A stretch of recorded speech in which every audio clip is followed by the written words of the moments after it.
अब आगे बढ़ते हैं हमारे अगले सेगमेंट की तरफ जिसका नाम है stocks in focus. Stocks in focus में हम बात करते हैं कि आज बाजार में किन शेयरों पर फोकस रहने वाला है, कौन से शेयरों में आज हमें तेजी देखने को मिल रही है और उनके पीछे की वजह क्या है। और साथ ही ये भी समझेंगे कि इस समय पर टेक्निकली विनीत का उस पर क्या व्यू बन रहा है और साथ में क्या यहाँ से भी कोई अपसाइड जो है उन शेयरों में बाकी है या नहीं, आपको क्या करना चाहिए उन शेयरों में, ये सब कुछ हम इस सेगमेंट में अपने डिकोड करने की कोशिश करेंगे। चलिए सबसे पहले स्टॉक्स इन फोकस की बात करते हैं। यहाँ पर जो पहला नाम है वो एल का है। एल की तरफ से बताया गया कि उन्हें $700 मिलियन का एक सस्टेनेबिलिटी लिंक्ड ट्रेड फैसिलिटी यानी कि SLTF जो है वो मिला है स्टैंडर्ड चार्टर्ड बैंक की तरफ से। आज अगर शेयर की बात करें तो करीब ₹3,662 पर ट्रेड कर रहा है। करीब 0.68% की यहाँ पर जो है हमें गिरावट देखने को मिल रही है। विनीत, टेक्निकली क्या व्यू बन रहा है लार्सन एंड टूब्रो को लेकर के? एल जो है वो टेक्निकली और फंडामेंटली काफी स्ट्रॉन्ग स्टॉक है। सो जब भी जी। इसमें हमें डिप का मौका मिलता है तो हमें डेफिनेटली उसमें एंट्री करके लॉन्ग टर्म पोर्टफोलियो में रखना चाहिए स्टॉक को। And I think 3800 is the next target जो यहाँ से देखने को मिल रहा चलिए, तो 3663 पर इस समय ट्रेड कर रहा है। आपको 3800 तक के जो टारगेट्स हैं वो आपको short term to medium term में आपको है। आते हुए दिख सकते हैं। चलिए ठीक है।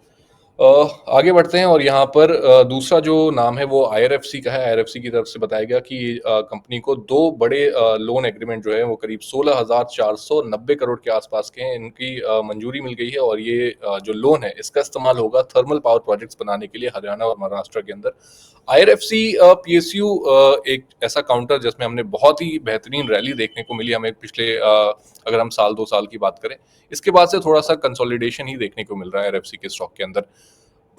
विनीत, ओवरऑल PSU सेक्टर की अगर बात करें उसमें भी अगर रेलवेज की बात करें तो IRFC कैसा आपको नजर आता है यहाँ पर और टेक्निकली क्या व्यू बन रहा है IRFC को लेकर के? IRFC भी काफी स्ट्रॉन्ग स्टॉक है फंडामेंटली हम्म। और टेक्निकली।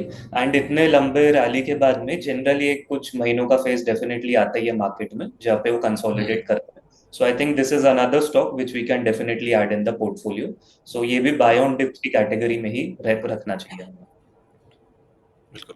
तो IRFC के लिए आपको बाय ऑन डिप की स्ट्रैटेजी रखनी है। यहाँ से अगर आपको थोड़ी बहुत भी अगर गिरावट देखने को मिलती है तो वहां से आपके लिए एक अच्छी बाइंग अपॉर्चुनिटी जो है बनती हुई दिख सकती है। चलिए अब आगे बढ़ते हैं। अगला जो स्टॉक है वो टाटा मोटर्स का है। विनीत, टाटा मोटर्स को लेकर के जो खबर चल रही थी कि उनके ऊपर साइबर अटैक जो हुआ, JLR सेगमेंट की हम बात कर रहे हैं, करीब 2 बिलियन यूरोस का जो है यहाँ पर साइबर अटैक हमें देखने को मिला। स्टॉक की खैर हम बात अभी डिस्कस कर ही रहे हैं लगातार। इस पूरे वीक हमने इस पर डिस्कशन की है कि कैसे ऊपर के लेवल से अब तक काफी ज्यादा जो है गिरावट हमें देखने को मिली है। लेकिन ये जो साइबर अटैक का जो पूरा फैक्टर है, साइबर अटैक जो हुआ उसके बाद अब यूके गवर्नमेंट ने टाटा मोटर्स के JLR सेगमेंट को सपोर्ट करने के लिए उन्हें करीब 1.5 बिलियन यूरोस का जो है लोन फैसिलिटी उन्हें ऑफर की है, जिसकी वजह से जो पूरा जो कह सकते हैं कि उनके मैन्युफैक्चरिंग प्लांट में जो एक तरीके से हॉल्ट जो हो गया था करीब 1-2 हफ्ते से, जिस तरीके से पूरा उनका बिजनेस जो है उस पर इम्पैक्ट पड़ा, वो कहीं ना कहीं अब सुधरता हुआ नजर आ सकता है। उसकी वजह से हमें कल के बाजार में भी थोड़ा जो है अपसाइड पॉजिटिव साइड पर ही हमें बंद होता हुआ दिखा टाटा मोटर्स। ऐसे में ये पूरा न्यूज फ्लो, GST भी आ चुका है, GST में कट भी आ चुका है। ऑटो कंपनियां जो हैं वो भी कहीं ना कहीं जो पूरा फायदा है वो कस्टमर्स तक पहुंचाने की कोशिश कर रही हैं। टाटा मोटर्स का JLR सेगमेंट कहीं ना कहीं थोड़ा सा वीक हमें नजर आता है फंडामेंटली। लेकिन अगर ओवरऑल पूरे स्टॉक की बात करें विनीत, तो कैसा चार्ट सेटअप, क्या टेक्निकल इस टाइम आप देख पा रहे हैं चार्ट पर? ओके। कल जो डेफिनेटली न्यूज आया मार्केट में सो उसका हम्म। इम्पैक्ट रहेगा शॉर्ट टर्म के लिए जी। टाटा मोटर्स का। बट हमको ये भी देखना चाहिए कि वो स्टॉक ऑलरेडी 1000 से करेक्ट होके 670 650 की रेंज में ऑलरेडी आ चुका है। एंड लास्ट बिल्कुल। मंथ भी स्टॉक काफी टाइम ये रेंज में कंसोलिडेट किया, उसके बाद 720 का हाई भी टच किया। सो आई थिंक ये हम्म। जो सपोर्ट बना है अराउंड 650 670 के बीच में, सो ये भी काफी मेजर सपोर्ट है टाटा मोटर्स के लिए। एंड इसमें हम्म। भी बाय डिप्स का स्ट्रैटेजी यूज करना चाहिए। चलिए, तो 650 670 एक यहाँ पर स्ट्रॉन्ग सपोर्ट की तरह जो है काम कर रहा है टाटा मोटर्स के अंदर। लेकिन विनीत, अपसाइड क्या लेकर के चलें? क्या वो पुराने जो लेवल्स थे 1100 के आसपास की, क्या उसका इंतजार करना चाहिए? यहाँ पे वो आते हुए दिख रहे हैं आपको? मे बी उसे थोड़ा भी टाइम लगेगा यहाँ से, बिकॉज अभी नेक्स्ट जी। रेजिस्टेंस जो है वो 720 730 का रेंज है। अगर वो ब्रेक हम्म। होता है रेजिस्टेंस तो डेफिनेटली वहां से हमको 5 to 8% का और एक रैली दिखाई देगा। चलिए, तो टाटा मोटर्स को लेकर के अपना व्यू जो है विनीत ने आपके साथ शेयर कर दिया। अब उसके अकॉर्डिंगली यहाँ पर थोड़ा सा जो है काम कर सकते हैं। आगे बढ़ते हैं। आज का स्टॉक्स इन फोकस का जो अगला जो शेयर है वो है भारत इलेक्ट्रॉनिक्स का, बीईएल। कंपनी पीएसयू सेक्टर की है, डिफेंस जो है डिफेंस सेक्टर में काम करती है। कंपनी को नए कुछ फ्रेश ऑर्डर्स मिले हैं, करीब 1090 करोड़ के आसपास के ऑर्डर्स हैं पिछले 15 दिनों में ये कंपनी को मिले हैं। इसमें कुछ की प्रोजेक्ट्स इन्वॉल्व हैं, जैसे कि ईडब्ल्यू सिस्टम अपग्रेड्स, साथ में डिफेंस नेटवर्क एनहांसमेंट और टैंक सब सिस्टम के अलावा कम्युनिकेशन इक्विपमेंट्स भी बनाने का काम जो है इस समय बीएल को दिया गया है, जिसकी टोटल जो वैल्यू है इस टाइम पर वो करीब 1090 करोड़ के आसपास में। बहुत ही अच्छा मूव हमें देखने को मिला भारत इलेक्ट्रॉनिक्स के अंदर, और लगातार जब मार्केट वीक भी थी उस टाइम पर भी बीएल ने बहुत अच्छी परफॉर्मेंस करके दिखाई है।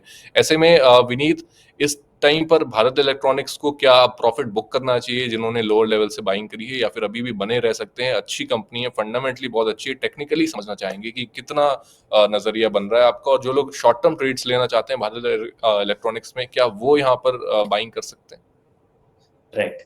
अभी जिन लोगों ने ऑलरेडी लिया है या जिन्होंने हम्म। रैली एंजॉय कर लिया है, सो उन्हें एटलीस्ट पार्शियल प्रॉफिट्स अभी यहाँ पे बुक करना चाहिए। बिकॉज जो हम्म। भी न्यूज हम आज देख रहे हैं वो कहीं ना कहीं फैक्टर हो गई है स्टॉक में, जिसकी वजह से हमें रैली भी बिल्कुल। देखनी मिली उसमें। सो आई थिंक यहाँ हम्म। पे थोड़ा प्रॉफिट बुकिंग करना चाहिए। बाकी overall hmm. Long term this stock is again technically and fundamentally strong. बिल्कुल। तो टेक्निकली फंडामेंटली दोनों तरीके से जो है कंपनी यहाँ पर स्ट्रांग है। आप इसमें जो है अपना medium term to long term का भी आप यहाँ पर व्यू लेकर के चल सकते हैं। चलिए, बिल्कुल। अगला जो काउंटर है वो है मझगांव डॉक शिप बिल्डर्स का। कंपनी बीएल की तरह ही है, सेम फंडामेंटली बहुत स्ट्रांग कंपनी है, और कुछ डिफेंस सेक्टर में ही कंपनी काम भी करती है। ऐसे में कंपनी की तरफ से एक जो है नोटिफिकेशन दिया गया, जहां पर कंपनी ने करीब 2.71 रुपए का जो है डिविडेंड जो है अनाउंस किए हैं अपने शेयर्स पर FY25 को लेकर के। मस्गांव डॉक शिप बिल्डर्स को लेकर के विनीत क्या व्यू बन रहा है यहाँ पर? मझगांव एक बहुत अच्छा मल्टी बैगर स्टॉक रहा है पिछले कुछ सालों में, एंड इसमें भी हमें बाय ऑन डिप्स का स्ट्रैटेजी यूज करना चाहिए हम्म। जब भी ये स्टॉक नीचे करेक्ट होता है। सो आई थिंक ये भी स्टॉक बहुत फंडामेंटली एंड टेक्निकली स्ट्रॉन्ग है। So again the same strategies goes for Mascon as well. Okay, ठीक है। मजगा डॉग और बीएल दोनों को लेकर के आपको सेम स्ट्रैटेजी यहाँ पर अपनानी है। आगे बढ़ते हैं। ब्लू डार्ट एक्सप्रेस, यहाँ पर आज हमें बहुत ही अमेजिंग जो है मूव्स हमें देखने को मिले। करीब 9-10% की जो है तेजी हमें मॉर्निंग के अपने सेशन में देखने को मिली। ब्लू डार्ट को लेकर के खबर है कि कंपनी अपने 9 से 12% तक के जो है प्राइस हाइक कर सकती है अपने लॉजिस्टिक्स पूरा जो उनका बिजनेस है उसमें, और जिसकी वजह से कहीं ना कहीं 2026 तक, जनवरी 2026 तक उनके मार्जिन्स पर भी इसका एक बड़ा असर हमें देखने को मिल सकता है। जिसकी वजह से आज हमें करीब 10% की तेजी मॉर्निंग के सेशन में देखने को मिली। अभी भी करीब 6 से 6.5% के आसपास में ब्लू डार्ट में तेजी देखने को मिल रही है।